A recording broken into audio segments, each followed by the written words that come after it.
की नाइत्तेफाकी ने पंजाब भर की ताजर तंजीमों को छुरा घोंप दिया है।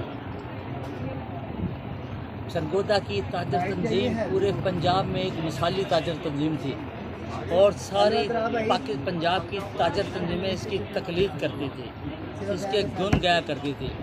जब इसकी पीठ में छुरा घोंपा गया तो उसके असरात सरगोदा में तो जितने आए वो तमाम लोगों के सामने हैं कि हर बंदा दर्द से बेदर हुआ और इज़्ज़त से बेइज़्ज़त हुआ। ये सारी मिसालें आपके सामने हैं, मगर इसके असरात खाली सरगोदा में ही नहीं रुके।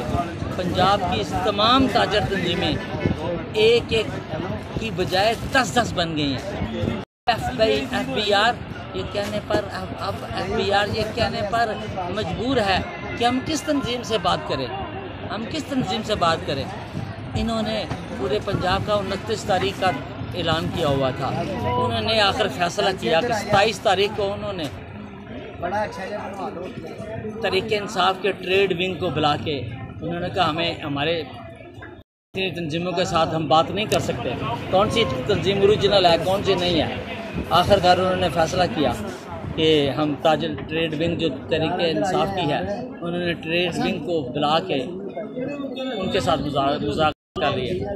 इससे और बड़ी तजलील ताजरों की क्या होगी। इस गोदा मुज़ाकरात हुए उन्होंने लाहौर बुलाया सी, लाहौर बुलाया पूरे पंजाब के। हाँ।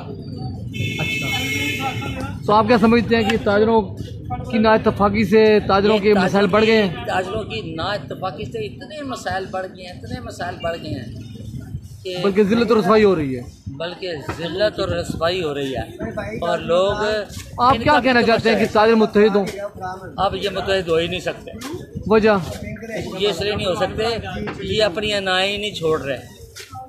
ये इन्होंने अपना सब कुछ बर्बाद कर लिया है लेकिन अपनी अना को नहीं छोड़ रहे। एक तजवीज़ ये थी कि तमाम बाज़ारों की और मार्केटों के जो सदूर हैं उन पर मुश्तमिल एक इलेक्शन करवाया जाए। इलेक्शन नहीं करवाया जाए। मेरी तो तजवीज़ ये है कि जितनी ये नाम नहाद तंजीमें हैं जो आज से 15-20 साल पहले बनी हुई हैं, कोरोना की वजह से वैसे भी 85% लोग उस चैन से गिर गए हैं।